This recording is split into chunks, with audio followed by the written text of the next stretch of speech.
ගොඩක් අයට ගැටලුවක් වෙලා තියෙන ආටිකල්ස් ලෙසන් එක තමයි අද කතා කරන්න යන්නේ. මොනවද මේ ආටිකල්ස් කියන්නේ? අපිට ආටිකල්ස් කොටස් දෙකකට බෙදන්න පුළුවන්. පළවෙනි එක definite articles,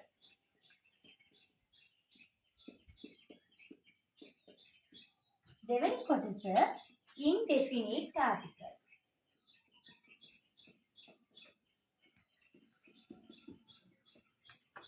definite articles and indefinite articles. definite articles කියන්නේ නිශ්චිත අව්‍ය පද. indefinite articles අවිනිශ්චිත අව්‍ය පද. definite articles එකයි ඉංග්‍රීසියෙන් තියෙන්නේ the. indefinite articles දෙකක් අපිට හම්බ වෙනවා and. කලින් මේ වචන හොඳට අහලා ඇති. හැබැයි මේ නම් දෙකේ තමයි නුහුරු බවක් ඇත්තේ.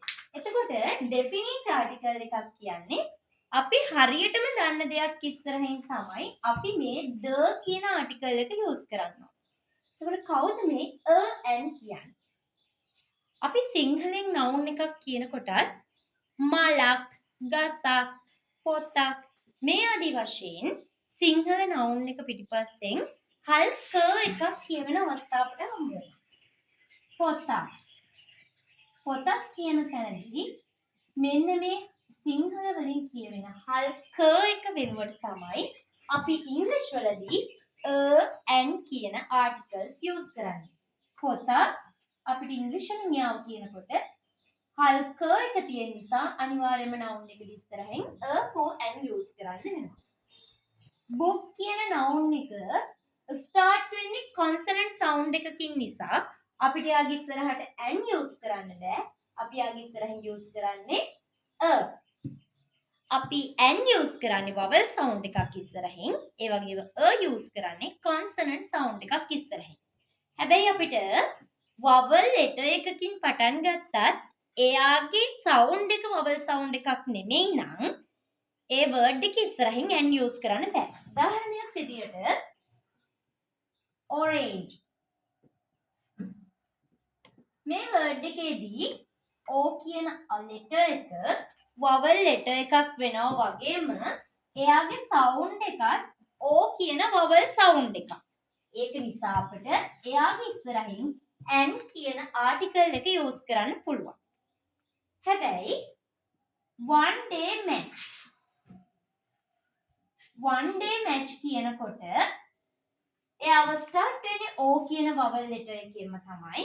හැබැයි එයාගේ සිංහල sound එක නැත්නම් එයාගේ pronunciation එකේදී මුලින්ම කියවෙන sound එක වෙන්නේ v.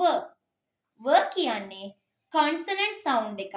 එහෙනම් අපිට එයාගේ ඉස්සරහින් and use කරන්න බෑ. එතෙන්දී අපි vowel letter එකකින් පටන් ගත්තත් එයාගෙන් එන්නේ consonant sound එකක් නිසා එයාගේ ඉස්සරහින් use කරන්නේ කියන article එක. එහෙනම් නාමපදයක් ඒක වචන නාමපදයක් අගින් හල් කයන්නක් කියවෙන අවස්ථාවල අපිට මේ and දෙන්නව use කරන්න පුළුවන්. සිංහල නාමපදයක් අග කියවෙන හල් ක එක වෙනුවට තමයි and use වෙන්නේ. ඊළඟට definite articles. definite articles වල එක්කෙනා ඉන්නේ අපිට හම්බ වෙන්නේ the. මේව අපි use කරන්නේ අපි හොඳටම දන්න දෙයක් ගැන කියනකොට. කතා කරන මමත් ඒක හංගින්න ඔයත් කියන දෙන්නම හරියටම නිශ්චිතවම දන්න දෙයක් ගැන කතා කරනවා නම් එතෙන්දී අපිට the use කරන්න පුළුවන්. ඒ වගේම තමයි ලෝකෙටම එකක් විතරක් තියෙන දේවල්. sky, sun, moon මේ ආදී වශයෙන් ලෝකෙටම එකක් විතරක් තියෙන දේවල් ඉස්සරහිනොත් අපිට the කියන article එක use කරන්න පුළුවන්. and වලදී vowel sound එකකින් start වෙන words ඉස්සරහින් and use කරා වගේ මේ definite articles වල vowel sounds වලින් start වෙන වචන ඉස්සරහින් අපිට use කරන්න වෙනම article එකක් දීලා නැහැ. හැබැයි the article එක vowel sound එකකින් start වෙන word එකක් ඉස්සරහින් යෙදෙනකොට අපි එතෙන්දී මේ the එක pronounce කරන්නේ d විදියට. the earth, the air ආදී වශයෙන්.